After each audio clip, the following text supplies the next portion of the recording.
Halo, kita langsung aja yuk bahas lebih dalam sumber yang Anda bagikan. Fokus ke bab 2 nih. Ada ide yang kayaknya agak aneh ya. Kenapa sistem wortel dan tongkat, hadiah dan hukuman, itu yang sering banget kita pakai buat motivasi, ternyata seringnya malah nggak efektif, bahkan bisa merugikan katanya. Mari kita kupas tuntas 7 alasannya. Iya, bener. Tentu aja ya, semua orang butuh rasa aman finansial gitu. Gaji yang layak itu ya dasar lah. Sumber ini nyebutnya imbalan dasar.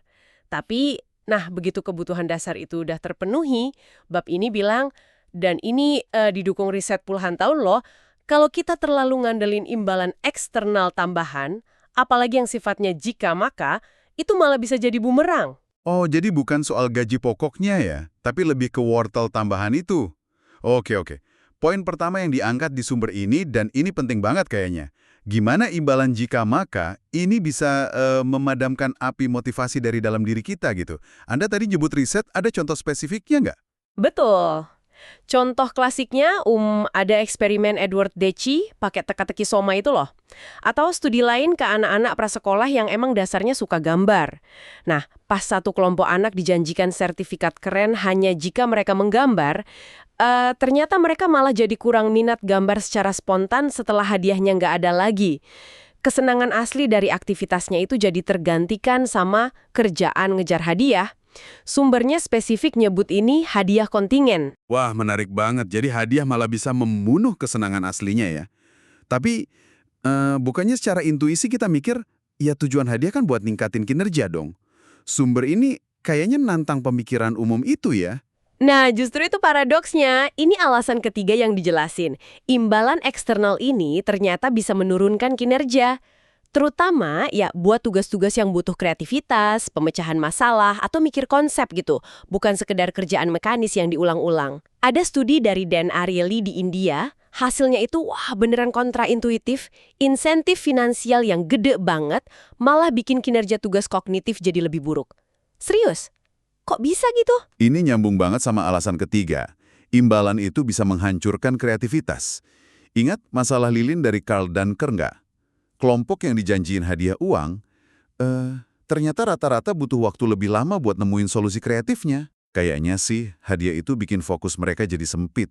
Cuma ke targetnya aja, jadi menghalangi mikir out of the box. Wow, oke, jadi selain ngerusak motivasi intrinsik, nurunin kinerja di tugas kompleks, plus ngerusak kreativitas, sumber ini juga nyebut dampak negatif ke perilaku baik. Gimana ceritanya imbalan malah bisa mendepak perilaku baik atau istilahnya crowding out. Iya, ini fenomena yang menarik juga. Contoh yang sering dipakai itu studi soal donasi darah. Riset ngunjukin, pas orang ditawarin uang buat donor darah, jumlah pendonornya malah bisa turun loh. Seolah-olah ya, tawaran uang itu ngubah tindakan mulia yang tadinya tulus jadi kayak transaksi bisnis aja. Jadi hilang makna dan kepuasan batinnya. Ini alasan keempat yang disebut di bab ini. Waduh, dampaknya luas banget ya ternyata. Dan kayaknya ada sisi gelapnya lagi nih.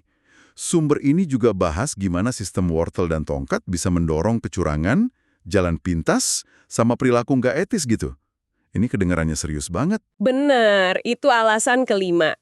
Pas fokus utamanya ngejar target luar demi hadiah, misalnya bonus penjualan, atau nilai ujian tinggi, godaan buat ngambil jalan pintas, ya bahkan kalau itu artinya motong kompas atau ngelanggar aturan main dan etika, jadi lebih gede. Fokusnya geser dari ngerjain yang bener atau kerja bagus, jadi cuma ngejar angka. Terus dua alasan terakhir yang disebut di sumber ini juga kedengeran agak ngeri ya.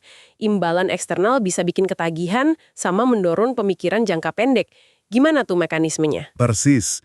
Ada riset pakai fMRI, pencitraan otak itu, nunjukin kalau otak kita ngerespons antisipasi hadiah uang, itu mirip sama respons ke zat adiktif.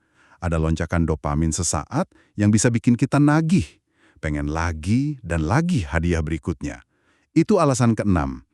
Dan yang ketujuh, ya karena fokusnya ke hadiah berikutnya yang dijanjikan, orang jadi cenderung kerja cuma sampai batas minimal buat dapat hadiah itu. Akibatnya, ya gitu, kualitas jangka panjang, belajar yang mendalam, atau kesehatan organisasi secara keseluruhan bisa dikorbanin demi untung sesaat, mikirnya jadi pendek banget. Oke. Jadi, kalau kita rangkum nih, 7 dosa dari sistem wortel dan tongkat ini, matiin motivasi intrinsik, nurunin kinerja plus kreativitas, ngusir perilaku baik, nyuburin kecurangan, bikin nagih, terus bikin fokus jangka pendek, ini kayak gambaran sistem motivasi yang mungkin udah ketinggalan zaman ya buat dunia kerja modern.